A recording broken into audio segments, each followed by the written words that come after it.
నేను రావాలని కానీ నేను వస్తే బాగుంటుందని కానీ ఆయన ఎప్పుడు అడగలేదు, ఆయన గౌరవాలు అడగలేదు. నేనే ఆయన చెప్పాను, రవి నాకు ఇలా రావాలని అన్నా కూడా ఆయన యూత్ బ్రదర్ మీకు ఇబ్బంది అవుతుంది అని ఆయన అన్నా కూడా ప్యూర్లీ నా కాలే. ఆయన వద్దన్నా కూడా అసలు ఎట్లా ఏం లేదు కదా, నాకు రావాలన్నా నాకు మనస్ఫూర్తిగా రావాలి. నా ఫ్రెండ్స్ అంటూ ఎవరైనా ఉంటే వాళ్ళు ఏ ఫీల్డ్లో ఉన్నా ఏ పార్టీలో ఉన్నా నాకు పార్టీకి సంబంధం లేకుండా నా మనసుకు నచ్చిన వాళ్ళు ఎవరైనా ఉంటే ఎవరు ఏ ఫీల్డ్ అయినా ఉంటే నేను వచ్చి వాళ్ళని సపోర్ట్ చేయాలి. నాకు మనసుకు నచ్చితే చేస్తాం బ్రదర్. అండ్ ఆయన అస్సలు ఏం చెప్పాలంటే ఆయన అస్సలు ఏమాత్రం ఆయనకున్న సంస్కారానికి, ఆయనకున్న గౌరవానికి, ఆయనకున్న ఫ్రెండ్షిప్కి ఆయన ఏ రోజైనా నోరు చేసి అడుగుండొచ్చు. కానీ ఆయన అసలు ఎప్పుడు అడగలేదు.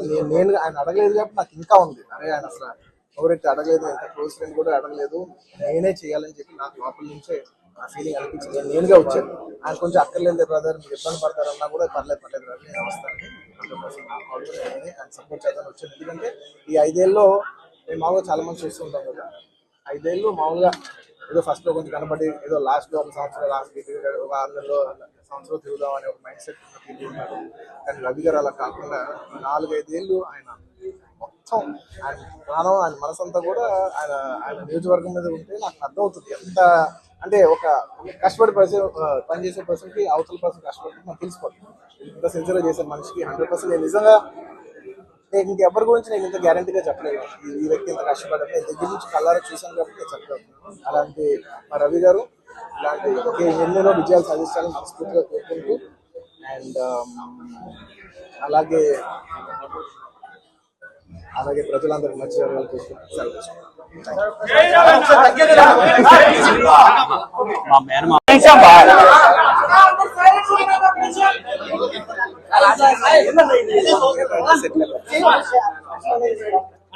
ఓకే, మీరు సెటిల్ అవుతే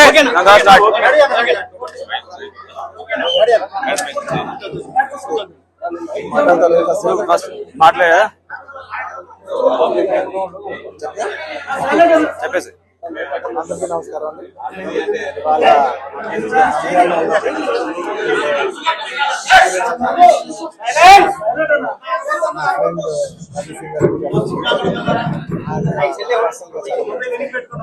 ఎన్నో ఆల్మోస్ట్ 13-14 సంవత్సరాలుగా ఆయన పాలిటిక్స్ లో రాకముందు గత 5 ఏళ్ళ ముందు నాకు వారానికి ఒకసారో లేదంటే 10 రోజులకు ఒకసారో 2 సార్లు కలిసేవారు. కానీ గత 5 ఏళ్ళుగా ఆయన ఆల్మోస్ట్ నాకు 6 నెలల సార్లు కలుస్తాను. అక్కడ తెలిసి నాకు ఎంత కష్టపడతాను, నిజంగా ఎంత కష్టపడుతున్న మనిషి కోసం వచ్చి కూర్చోవాలని నేను చాలా లోపల నుంచి అనిపించి నేను వాళ్ళు వచ్చాను. అండ్ ఆయన లాస్ట్ టైం అందరికి తెలిసిందే, క్లోజ్గా ఫాలో అవ్వదు తెలుసు. లాస్ట్ టైం ఆయన ఫస్ట్ టైం పాలిటిక్స్లో వచ్చినప్పుడు నేను ఒక ట్వీట్ పెట్టాను, బెస్ట్ విషెస్ పంపిస్తూ.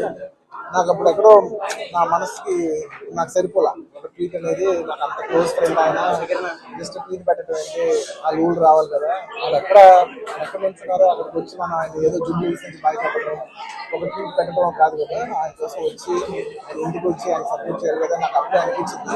నాకు చాలా టైం. సో ఈసారి ఎలాగైనా మళ్ళీ కంటెస్ట్ చేస్తే రావాలని వచ్చాను. కేవలం ఇది నేను పర్సనల్గా నా ఫ్రెండ్ కాబట్టి నేను మా వైఫ్ నాకు బెస్ట్ విషెస్ చెప్పడానికి రవి గారి కోసం వచ్చాను. I wish all the best Ravi. మీరు ఈ 5 ఏళ్ళు చాలా కష్టపడ్డారు అండ్ మీరు కష్టపడే విధానం నా మనసు బాగా నచ్చి మిమ్మల్ని ఎలాగైనా సపోర్ట్ చేయాలని వచ్చాను. అంటే అంతకుముందు వారానికి 10 రోజులు ఒకసారి కలిసేవాళ్ళం మనం. అలాంటిది మీరు 6 నెలలకు ఒకసారి కూడా కనపడలేదు. ఎప్పుడైనా ఒక ఊరు ఎప్పుడైనా ఒక సరదాగా వచ్చినా కూడా ఆయన ప్రాణంతో నంద్యాల నన్ను మొత్తం నంద్యాలతో నా రూమ్ లోకి తీసుకొచ్చాడు. ఎప్పుడైతే మూడు. సో అంత కష్టపడే మనిషికి ఖచ్చితంగా విజయం సాధించాలని నేను మనస్ఫూర్తిగా కోరుకుంటూ ఆయనకి పొలిటికల్ కెరియర్లో ఎన్నెన్ని మెట్లునో అవన్నీ ఆయన అచీవ్ చేయాలని ఆయన అచీవ్ చేస్తే నేను చూసి పర్సనల్గా గర్విస్తాను. I wish you all the best. Thank you so much. Thank you. నేను చెప్పాలి,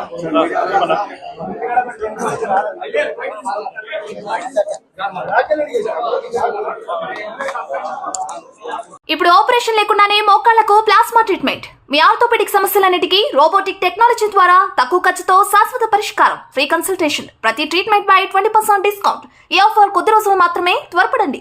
V9 హాస్పిటల్స్ 9281 465 842.